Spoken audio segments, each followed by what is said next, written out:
So just to backtrack, a couple days ago, David Griffin, and we hit this on the show as well, stated that he was basically miserable, utterly miserable, trying to build a team around LeBron James. And the reason is obvious. LeBron James has signed these 1-and-1 deals, 1 year guaranteed, the next year not guaranteed, so you never know when he's going to bolt. But he would also have, these plans or these desires to have this player, that player, another player. And so you're trying to make deals and get players out of contracts or trade for guys, but not knowing what kind of, commitment you have long-term for LeBron. So you're matching up players to LeBron, but you can't because their agents don't want them in limbo either. And it becomes a headache. And you can imagine why David Griffin took the stance, or at least stated, that it wasn't fun and it was miserable. It was just inorganic and non-congruent, and it makes sense. And you can feel for him. In fact, you start to, on first blush, I criticize LeBron. How dare LeBron? Look what he's doing to this team. Yeah, I know he won a championship, but he's such a pain in the butt. Why you got to be a pain in the butt? But my take on this early this week was a simple one. All right, owners, GMs, league, if you wanted the players to have this much freedom, you don't want them to have this much freedom, I should say, take it away from them, right? Find a way to pull it back out. You gave it to him. LeBron James is just taking advantage of his ability to craft a team like he wants it. Not all players should do this because they just don't think deep enough to do it. But I trust that LeBron has the ability, and is evidenced by 3 championships and some of these orchestrated teams that he's been a part of, to actually play like a GM. So if the David Griffins of the world or the owners of the world, they hate this, that's your fault. You gave him the ability to do it in the new CBA. Well, now David Griffin is backtracking, saying it wasn't really about LeBron. It wasn't speaking, and maligning and talking down on LeBron James. I was just saying it was just a lot of media attention. So every move was highly scrutinized. But that's what happens when you have the best player in the game. Maybe the best player, definitely the best player in the generation to date. Kevin Durant, if he comes back and gets really healthy and goes into Brooklyn and wins some championships, may start to question our thought of that, but probably not. I mean, LeBron James is the player of the generation right now. He's our Michael Jordan. Well, LeBron James, as you knew was going to happen, finally fired back, even though he didn't really say much yet. But he said this on his Twitter account. This is his verified account.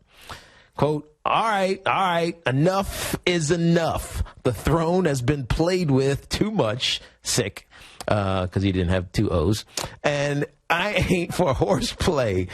Ether coming soon. Smiley face, then fire, and then the crown. Now, here's the thing. And say do you think he's kidding?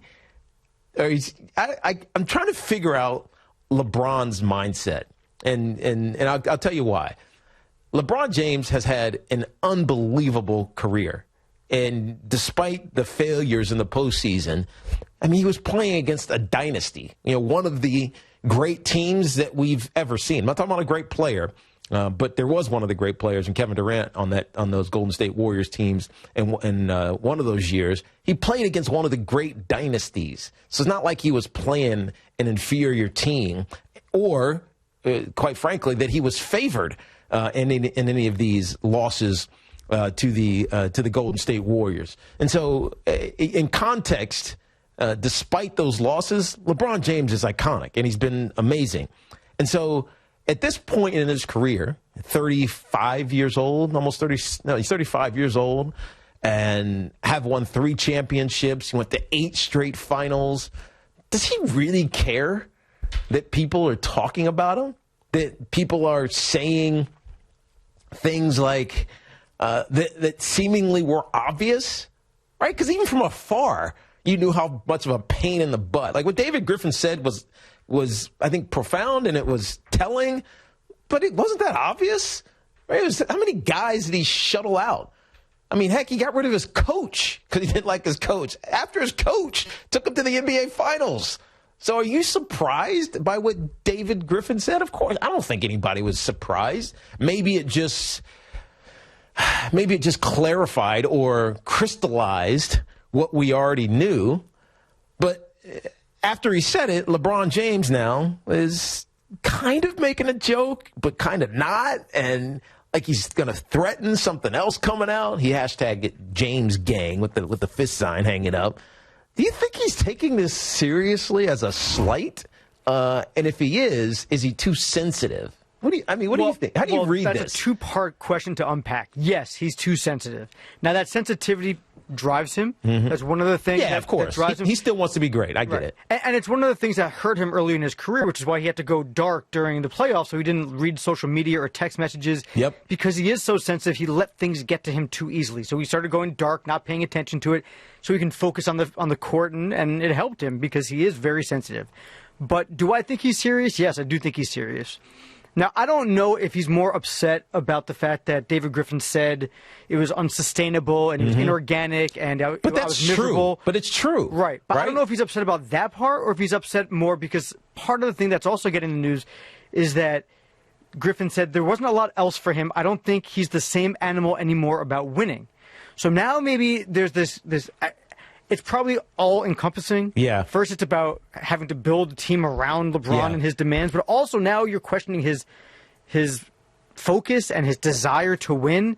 And that, to me, knowing LeBron, I mean, we've been talking about LeBron, his high school mentality and the cliques in and his friends and how sensitive he is for years. It doesn't seem like that really bothers him. What bothers him, it seems like when people talk about his desire to win and his inability to win or his focus or his desire. So I think that may have gotten to him more. And Griffin tried to walk back the comment. Yeah. Magic Johnson tweeted out a whole slew of tweets to Laker Nation. And we'll get to Magic Johnson in a minute because I think that's an interesting side of it.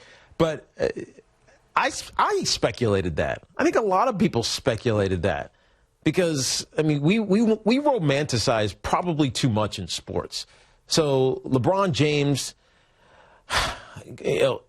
he has this fruitless endeavors in his first stint with Cleveland to get a championship, doesn't believe that Dan Gilbert and the organization can build a winner. So he makes a decision to go win a championship. And he does it by partnering with Dwayne Wade. Why am I forgetting his name? Chris Bosh. Thank you, Samter. And they win a couple of championships. They lose one, too, but whatever. They win a couple of championships. And then he does the redemption thing. He comes back and he wins a championship in Cleveland. And so in our minds, like we say, LeBron James, he left. Yeah, we hate him for leaving, but he came back. Right? This is where he should finish his career. He should just keep giving, give one for the Gipper, give one for the Gipper, give one for the Gipper until he hits 38 or 39 years old and he walks away into the sunset, having been a hero, whether he won another championship or not in Cleveland, for bringing a championship to a city that long desired it. And so from an outside perspective, I mean, not inside the head of LeBron James, you should stay. You just built a school. It's home for you. It's, this is you, man. These are your people. Like, why would you ever want to leave? And so we over romanticize how it should be.